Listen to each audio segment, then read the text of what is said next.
کے لیے چلتے ہیں. غیر مسلم ہے یہودی ہے اس کی بھی بات اسی کے لیے نبی رحمت خود جا رہے ہیں تاجدار دو عالم جا رہے ہیں. جیسے ہی اس کے گھر پہنچتے ہیں اس کے ماں باپ بھی بیٹھے ہوئے تھے اور بچہ جا کر ہی پیانہ بیٹھا. بڑی مشکل سے اس کی زبان سے یہ الفاظ نکل سکے کہ یا رسول اللہ میں آپ کے قدموں پہ قربان آپ کیوں تشریف فرما دیں. فرماتے ہیں کہ تو میری بارگاہ میں آیا کرتا تھا اور بیٹھا کرتا تھا. آج 2-4 دن سے تو نہیں آیا. مجھے پتا چلا کہ تو بیمار ہے لیکن یہ بیمار کرسی کے لیے آ گیا. بچے کی آنکھوں سے آنکھیں اشکار ہو گئی. عرض کرتا ہے یا رسول اللہ جب آپ اسلام کے بادشاہ ہیں سلطان اسلام ہیں تو جب اسلام کے بادشاہ کا یہ جذبہ ہے کہ ایک یہودی بیمار کی بیمار کرسی کے لیے آتا ہے تو اسلام کے غلاموں کا کیا حال ہوگا. یا رسول اللہ آپ بھی سچے ہیں آپ کا دین بھی سچا ہے اس لیے مجھے کلمہ طیبہ پڑھائیے. رسول اللہ نے ہاتھ بڑھایا اور اس کے ہاتھ میں ہاتھ دے کر کے اس کو کلمہ پڑھایا. اس نے پڑھا اشہد ان لا الہ الا اللہ واشہد ان محمد رسول اللہ. جیسے ہی کلمہ طیبہ پڑھا اس کی روح کو سے پرواز کر گیا. نعرہ تکبیر نعرہ رسالت علماء سنت نعرہ تکبیر نعرہ رسالت نعرہ رسالت. آقا نے فرمایا تو آقا کی بارگاہ جب یہودی اس لڑکے میں کلمہ پڑا اور اس کی روح کو سے ہمسری پرواز کر گئی. روایات میں آتا ہے کہ آقا کا یہ کردار دیکھ کر اس کی ماں بھی مسلمان ہوگی اس کا باپ بھی مسلمان ہوگا. سبحان اللہ. اور انعام یہ فرمایا کہ آقا نے فرمایا ہے صدیق اگر شام تک اس کا انتقال ہوتا تو اس کا جنازہ اٹھانے والے مدینے کے یہودی ہوتے. لیکن کیونکہ یہ دامن اسلام سے وابستہ ہو گیا ہے آپ اس کو غسل بھی ہم دیں گے اس کا جنازہ بھی ہم اٹھائیں گے. رسول اللہ نے اپنا کندھا دے کر کے اس کا جنازہ بھی اٹھایا اور اپنے ہاتھوں سے اس کو دفن کیا. سبحان اللہ سبحان اللہ. تو اسلام ہمیں یہ عظیم پیغام دیتا ہے. تیسرا پیغام آج کا بہت عظیم پیغام وہ یہ کہ دوستو آقائے دو جہاں علیہ الصلوۃ والسلام نے سب سے بڑا پیغام دنیا میں یہ دیا ہے کہ دنیا میں میری امت میں سے کوئی آدمی جاہل نہ رہے. کیا ہے؟ کوئی بھی آدمی جاہل نہ رہے بلکہ میری امت کا ہر آدمی علم حاصل کرے عالم بنے علم حاصل کرے.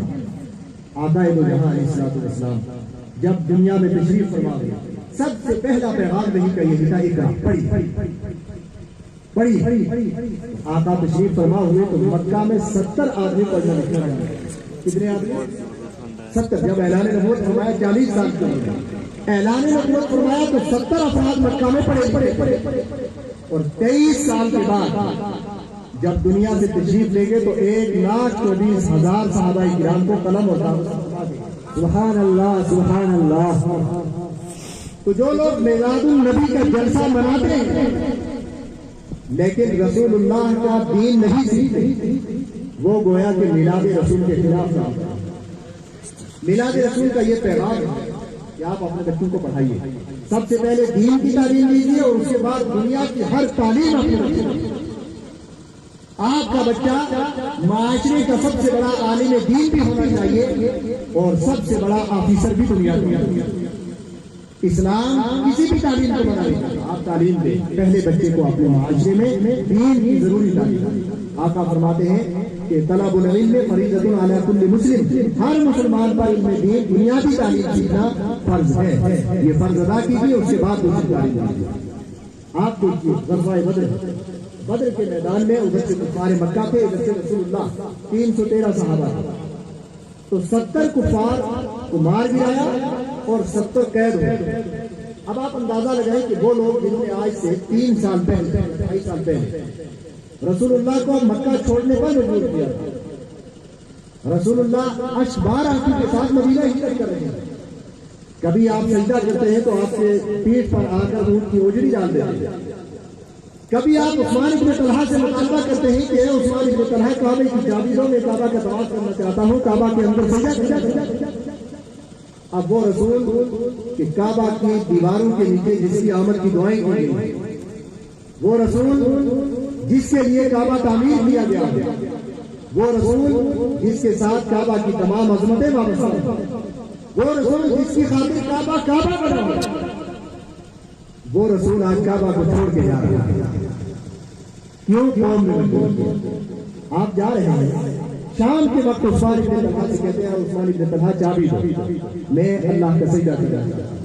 عثمان ابن طلحہ نے کہا تھا اے محمد آپ کو چابی نہیں دی جائے گی، آپ ہمارے بتوں کو برا بنا کہتے ہیں اس لیے آپ کو چابی نہیں دی جائے گی.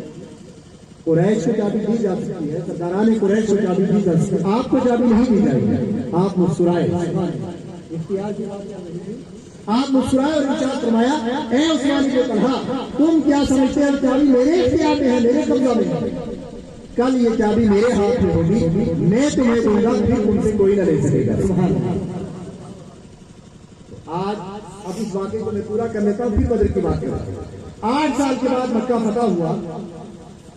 آقائے دو جہاں سلطان اسلام بن کر مکہ میں حاضر ہوئے. طواف کیا. طواف کرنے کے بعد اب سارے چھپکے تھے جن لوگوں نے ظلم کیا تھا. چابی ہاتھ میں لی، حضرت علی کو ساتھ کیا، کعبہ کو بتوں سے پاک کیا، پھر چابی دی، چابی لگائی اور تالا لگانے کے بعد فرمایا این عثمان ابن طلحہ. عثمان ابن طلحہ، عثمان ابن طلحہ سوچ رہا تھا کہ آج سے 8 سال پہلے میں نے چابی دینے سے انکار کیا تھا، آج شاید رسول اللہ وہ بدلہ لے رہے ہیں. ارشاد فرمایا این عثمان ابن طلحہ. عثمان ابن طلحہ کہاں ہے؟ عثمان ابن طلحہ سامنے آیا، چابی دے دی. اے عثمان ابن طلحہ خذها خالدۃ طالبۃ لا یاخذ منک احد الا ظالم. اے عثمان ابن طلحہ یہ چابی لے لو، اب قیامت تک تم سے کوئی چابی یہ نہ لے سکے گا مگر ظالم. سبحان اللہ. ایک ظالم نے چابی لے. بات سمجھ میں آ رہی؟ آقا فرما رہے ہیں اب دیکھیے یہ شخص چابی دینے سے انکار کر رہا ہے اور رسول اللہ چابی بھی دے رہے ہیں اور ساتھ ہی ساتھ قیامت تک اس کی نسل کی بقا کی ضمانت بھی دیتے ہیں. سبحان اللہ. آج بھی کعبہ کی چابی عثمان ابن طلحہ کی اولاد میں. آقا نے فرمایا بظاہر ایک تعارض ہے، تعارض یہ کہ یہ چابی تم سے کوئی نہ لے سکے گا مگر ظالم لے گا بھی. آقا فرما رہے ہیں کہ یہ چابی کوئی نہیں لے گا، ایک ظالم لے گا جس کا نام یزید ہوگا، پھر وہ بھی پریشان ہو کر واپس کر دے گا اپنے قابو. تاریخ گواہ ہے واقعہ کربلا کے بعد جب مکہ پر یزید نے حملہ کیا تھا تو یزید نے عثمان ابن طلحہ کی اولاد سے چابی لے لی، لیکن چند دنوں کے بعد جب اس کے جسم میں پھوڑے نکلے تو کسی نے کہا کہ چابی جلدی واپس کرو. عثمان ابن طلحہ کی اولاد کو بلا کر یزید نے مجبور ہو کر یہ چابی واپس. سبحان اللہ سبحان اللہ. جس وقت آقا نے یہ ارشاد فرمایا تھا کہ تم سے یہ چابی کوئی نہ لے سکے گا، اس وقت یزید اپنی ماں کے پیٹ میں تھا. تو پتہ چلا کہ پیغمبر اس ظالم کے ظلم کا اعلان آج ہی فرما رہے ہیں جو ابھی اپنی ماں کے پیٹ میں. سبحان اللہ. بات کر رہی تھی غزوہ بدر. 2 منٹ ہے، اگر بات پوری ہوگی تو 2-4 منٹ آپ سے بات. اب میدان بدر میں گھمسان کی لڑائی ہوئی تو وہی لوگ جو آقا کو نکال رہے تھے کل مکہ میں چابی دینے سے انکار کر رہے تھے انہیں کو قید کر دیا گیا، وہ پکڑے گئے. اب مسلمانوں ذرا بتاؤ کہ اگر آپ کے ہاتھ میں وہ آدمی آ جائے جس نے کل آپ کو تماشا مارا، آپ کو اس پر کنٹرول ہو جائے تو آپ اس کے ساتھ کیا رویہ اختیار کریں گے؟ 2-4 تھپڑ لگائیں گے کہ نہیں؟ اس کی حالت تباہ کریں گے کہ نہیں؟ لیکن رسول رحمت سبحان اللہ جب قیدی آ گئے پکڑے گئے فرمایا ان کے ساتھ قیدی جیسا سلوک کوئی نہیں کرے گا بلکہ ان کو عزت و احترام سے رکھے گا. سبحان اللہ سبحان اللہ. اب فیصلہ ہوا کہ ان کے ساتھ کیا کیا جائے. مدینے کے پارلیمنٹ میں جناب عمر جذبہ لے کر حاضر ہیں یا رسول اللہ. عمر کا فیصلہ ہی دو ٹوک ہوگا، عمر کا جلالی فیصلہ ہوتا ہے. عرض کرتے ہیں یا رسول اللہ میرا سگا ماموں قید ہے، قیدیوں میں، اس کو میرے حوالے کیا جائے، میں اپنی تلوار سے اس کی گردن اڑاؤں گا. سبحان اللہ. یا رسول اللہ ہمارے رشتہ دار ہیں یہ، جو جس کا رشتہ دار ہے اس کے حوالے کیا جائے وہی اسی گردن اڑائے. جناب صدیق سے پوچھا آپ بتائیں تو صدیق عرض کرتے ہیں یا رسول اللہ ان سے فدیہ لے لیا جائے، ان کو چھوڑ دیا جائے، کیونکہ اسلام کو ضرورت ہے، مدینے کے انصار کو پیسے کی ضرورت ہے، پیسہ لے لیا جائے چھوڑ دیا جائے. بہرحال یہ بات پسند ہوئی تو اللہ کے حبیب علیہ الصلوۃ والسلام نے فرمایا آخری بات فرمایا کہ ان میں وہ لوگ بھی ہیں قیدیوں میں جو پڑھے لکھے ہیں اور مدینہ کے انصار پڑھے لکھے نہیں تھے.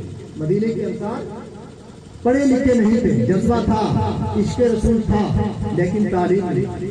آقا نے فرمایا کہ ان قیدیوں میں جو پڑھا لکھا ہے وہ انصار کے 10 بچوں کو لکھنا پڑھنا سکھا دے، اس کو آزاد کر دیا جائے. سبحان اللہ، اتنا اعزاز دیا۔ معاشرے میں سب سے بڑی عزت ٹیچر کی ہے کہ نہیں؟ سب سے آج بھی ہمارے معاشرے میں ٹیچر کی بہت بڑی عزت ہے، اس لیے کہ ٹیچر آپ کے بچوں کو تعلیم دیتا ہے۔ تو پتہ چلا کہ رسول اللہ صلی اللہ علیہ وسلم قیدیوں کو معاشرے میں سب سے بڑی عزت دے رہے ہیں اور فرما رہے ہیں کہ قیدی تعلیم دے۔ وہ نبی جس نے قیدیوں سے اپنے بچوں کو تعلیم دلوائی تھی، انصار کے بچوں کو، آج اسی نبی کا امتی اگر تعلیم سے دور رہے تو بتاؤ یہ رسول کے پیغام سے بغاوت ہے یا نہیں؟ بتاؤ یہ رسول کے پیغام سے دوری ہے یا نہیں؟ بتاؤ یہ رسول کی نافرمانی ہے یا نہیں؟ رسول اللہ کے پیغام سے بغاوت اسی وقت نہیں ہوگی اور میلاد رسول کے سچے فرما روا آپ اسی وقت کہلائیں گے، رسول اللہ کے سچے عاشق اسی وقت کہلائیں گے کہ جب رسول اللہ نے جو عظیم پیغام دیا ہے کہ اپنے بچوں کو تعلیم دو، اس پیغام کو بھی اپنے سینے سے دیا۔ دوستو، معاشرے میں سب سے بڑی کس کی عزت ہوتی ہے؟ ٹیچر کی عزت ہوتی ہے۔ اب آئیے حدیث پاک کی روشنی میں آپ حضرات کو بتاؤں، اللہ کے رسول صلی اللہ تعالی علیہ وسلم فرماتے ہیں خیرکم من تعلم القرآن وعلمہ۔ ٹیچر ہی کو سب سے بڑی اہمیت اللہ کے رسول بھی دے رہے ہیں، معاشرہ بھی ٹیچر کو سب سے بڑی اہمیت دیتا ہے اور اللہ کے رسول بھی ٹیچر کو سب سے بڑی اہمیت دیتے ہیں۔ لیکن اللہ کے رسول فرماتے ہیں دنیا کی کوئی تعلیم دینے والا ٹیچر ہو، سب سے زیادہ اہمیت سب سے بڑی اس ٹیچر کی ہے جو قرآن کی ہے۔ سبحان اللہ، سبحان اللہ۔ معمولی انسان ہے لیکن قرآن کی تعلیم دے رہا ہے تو سب سے بڑا کام ہے۔ قرآن کی تعلیم دینے والے کو سب سے بڑا ٹیچر اور معاشرے کا سب سے بڑا انسان قرآن نے بتایا ہے اللہ کے حبیب نے۔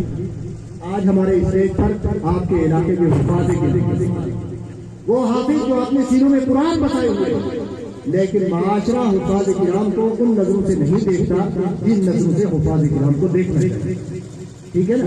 اللہ کے حبیب فرماتے ایک حافظ جب قیامت کے میدان میں آئے گا تو وہ اپنے پورے معاشرے کی شفاعت کر کے انہیں جنت میں لے جائے گا۔ کتنا بڑا بھائی اللہ کے کلام کو، اللہ کے قرآن کو سینے میں بسانا اور پھر آپ کے بچوں کو قرآن کی تعلیم دینا، اس لیے میلاد رسول کا بڑا پیغام، آخری پیغام یہ ہے کہ اپنے بچوں کو قرآن کا حافظ بناؤ اور جو حفاظ کرام ہیں ان کے پاؤں دھو کر کے بھی اگر پینا نصیب ہو تو دھو کر کے پیو، تب جا کر کے آپ بھی معاشرے کے اصل انسان بنتے ہیں۔ اللہ کے حبیب فرماتے ہیں کہ جو بھی تم میں سے بڑا ہے اس کی تعظیم کرو۔